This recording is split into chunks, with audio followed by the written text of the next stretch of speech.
Peaky Blinders is mainly a story about violent men. Strong-willed, working-class people who've set their aims on reaching the top by any means necessary. But getting to the top isn't always as straightforward as some people may believe. And making sure each and every family member gets there with you is no easy feat either. Scouring the web and reading the opinions of watchers of the show around the world, very few people seem to understand why Polly Gray matters. And I'm well aware that some of you dislike her and few others adore her. She's polarizing for sure, so let's talk about it. Polly Gray, often referred as Aunt Polly, is the matriarch of the Shelby family. She is the sister of Martha Shelby, who is the mother of Thomas, Arthur, John, and Finn. She is also a mother herself to 2 kids, one deceased and the other child known in the show as Michael Gray. She managed the Peaky Blinders when the Shelby boys were absent during the Great War. Her experiences, some near death, have left her with an insight into people's psychology that is somewhat nihilistic, but most of the times highly accurate and filled with wisdom. Although her being the unofficial head of the Shelby family, Polly's strength as a character isn't necessarily leadership or coming up with strategies on her own accord. Just like Thomas, she has as many strengths as she has weaknesses, but one of Polly's greatest strengths lies in her being able to negotiate and intellectually spar with high-status people. In the past few months, Thomas has developed some business interests with Russia. I see he has confided in you. You need his permission to even speak to me. My senior position within the Shelby company means I don't often have to ask permission from anyone to do anything. So perhaps you'll just tell me why the you're talking Russian business on Thomas's wedding day. We often see her use the same skill set to challenge Tommy's plans and help him flesh out his sometimes very raw ideas into more thoughtful, concrete strategies of action. Some people say that behind every great leader is an indispensable circle of trusted advisors, mentors, and colleagues. And Polly is all 3. She may not always be the initiative force behind decisions made inside a Shelby Limited company, but she understands how to wield power, how to deal with powerful people, and how to make business thrive. And we're going to take a closer look into each 3 of those abilities. Wielding power. In many instances, the women of the show tend to play a very common gender role. There may be a lot of reasons for it, such as the current zeitgeist, the political landscape, or the lack of innovations allowing women to be more free. At the time, the birth control pill and efficient abortion laws and practices hadn't really been fully developed around that time, which limited women in their life choices. It left a lot of women quite powerless and led most of them to live lives of quiet desperation. But Polly seemed to hover above it, most of the time at least. In many ways, the men of Peaky Blinders treat Polly just as if she was one of the guys, with all the deference and respect for her power that it implies.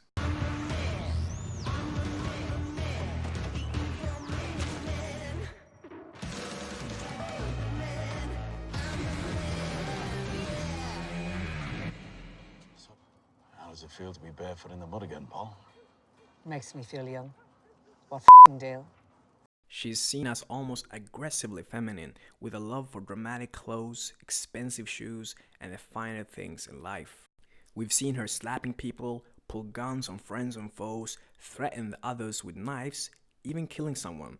She knows that most men don't expect a woman of her stature and perceived social rank to stand up for herself, which makes her all the more powerful and unpredictable. She's as aware of her surroundings as she is aware of the way she looks and what it says about her. Maybe the real reason she's so good at communicating with high-status people is because she's secretly eager to rub shoulders with the elites and be seen as one of them. However, the dream to belong amongst the elites and actually believing that she deserves to be amongst them seemed to be a conflicting story taking place inside of her head. My name's Elizabeth Gray.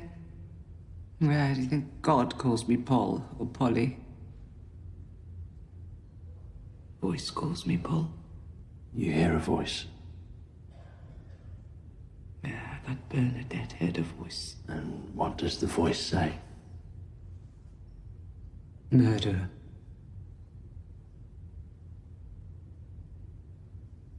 says this to you? It's in my head. Who else would it be talking to? We get a glimpse of that self-conflicting inner battle when she slashes the painting of herself after previously agreeing to be painted by her then friend and admirer. She didn't feel like she was good enough to be admired. She claimed that the painter had gotten the impression of her all wrong. What he saw in Polly and what Polly saw in the portrait were two different stories. What he saw was a strong, beautiful and confident woman, and all Polly could muster as a response of the finished painting was that the woman in the picture looked too sure of herself. It's a tug of war inside of her that she has to deal with mentally. In her mind, she's just a peasant in queen's clothing. She oscillates between not believing she's anything more than a crook and believing she's the Queen of England. Her grumpiness and mood changes stem from her conflicted self-representation and self-concept. This is extremely important for us viewers to see. She shows that just like any human, rich or poor, under her confident facial expressions, she has her self-doubts as well. But the doubts that she carries are what makes her level-headed when others around her get too carried away. When Tommy, for example, sees an opportunity, Polly sees the dangers lurking in the shadows.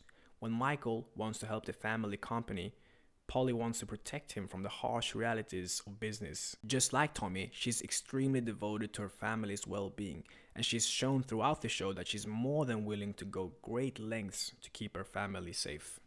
A good illustration of the level that she was willing to go to was when her son Michael was facing potential jail time. In order to get her son out of prison, she allowed herself to be raped. She allowed herself to be degraded. She allowed herself to become everything she stands against, a weak woman, an object, something to be bargained with. Yet, she did it out of desperation and loyalty to her family, and probably out of necessity. I do the things I do so that my son doesn't have to do them. She's wild, yet not reckless. She's careful, but not timid. She's a living symbol for the younger women in the show that women can rise to the top of the dominance hierarchy as well. They just need to do it differently from how most men do it given the times they're living in. Like I've alluded to before, Polly is a huge influence on Thomas. Sometimes we forget that because Tommy is the main character of the show, his plans tend to work out in the end. But in the early seasons, Polly is usually the rational one in the room. I'm suspecting that she's set up to be annoying and resistant to help making the dynamic between her and Tommy more interesting throughout the show. I mean, we all want Tommy to have free reins over everything, but she's generally the one at the end of the day who's trying to keep the family out of danger, and that's what Tommy really wants as well. Tommy would probably be closer in personality to Arthur and John if it weren't for Polly's influence and their strong relationship. He obviously has a violent streak to him. I mean, it's quite difficult to be a part of a gang without it. It's probably in his nature, but also probably enhanced by the war he experienced that really messed him up.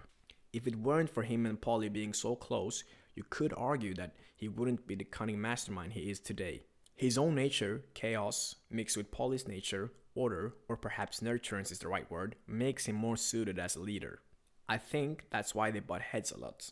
Both think they know what's best for the family, and both are very headstrong. And I believe it might be a trait that Tommy got growing up around Polly, dealing with powerful people and making sure business thrive. The Shelbys are a family, but also a company. And any company who solely relies on their boss to do all the work is a company running on fumes.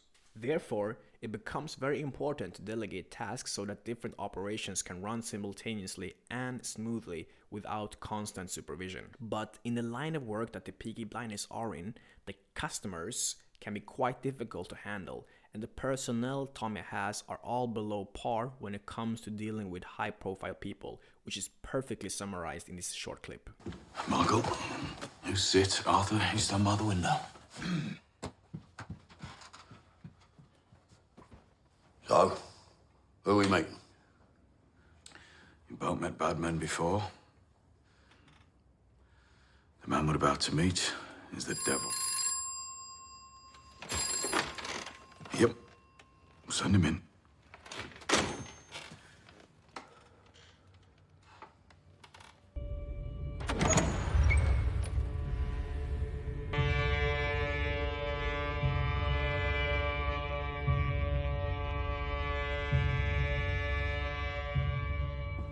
Never seem to get to meet you without your family.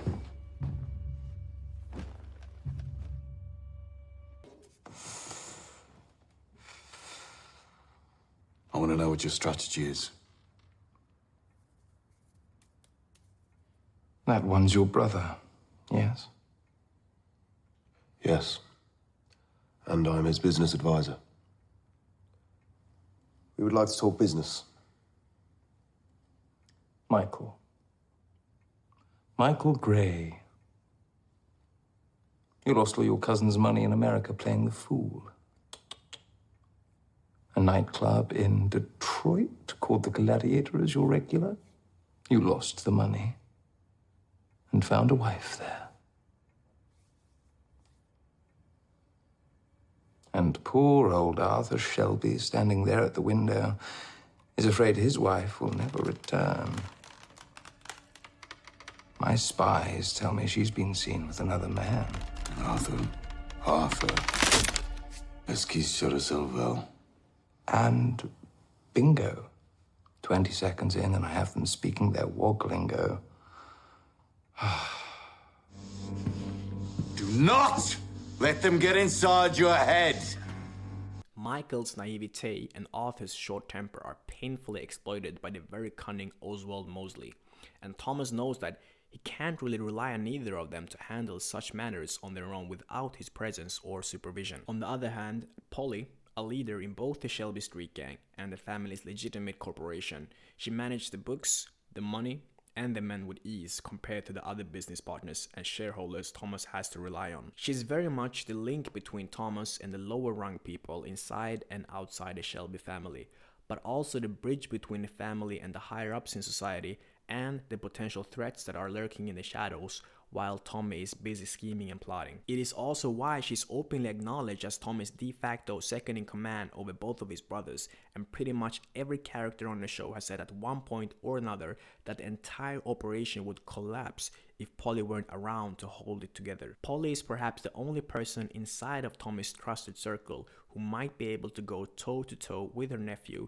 and not only survive but emerge victorious. She has a way of wielding her power by keeping her metaphorical sword sheathed, which keeps her counterparts on their toes and watching her every move carefully.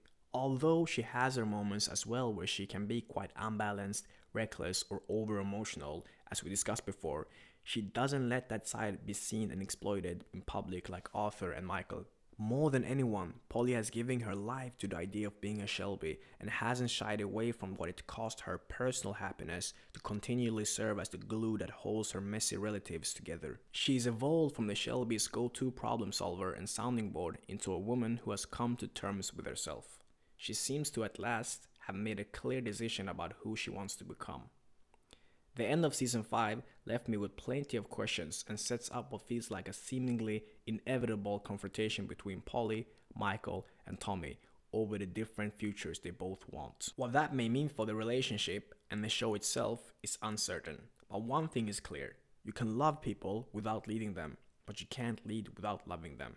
And a true leader is great not because of his or her power, but because of his or her ability to empower others. And guys, I'm sure I haven't addressed all of what makes Polly so incredible, and there's probably a bunch of you who don't agree with me or my analysis. But whether you disagree with me or not, I'd like for you guys and girls to comment your thoughts or phrase your own analysis down below, and let's have a discussion about it. Also, if you've seen this show already, don't forget to comment what your favorite Polly moment or quote is. With that being said, if you like this type of videos, be sure to like the video and subscribe. Peace.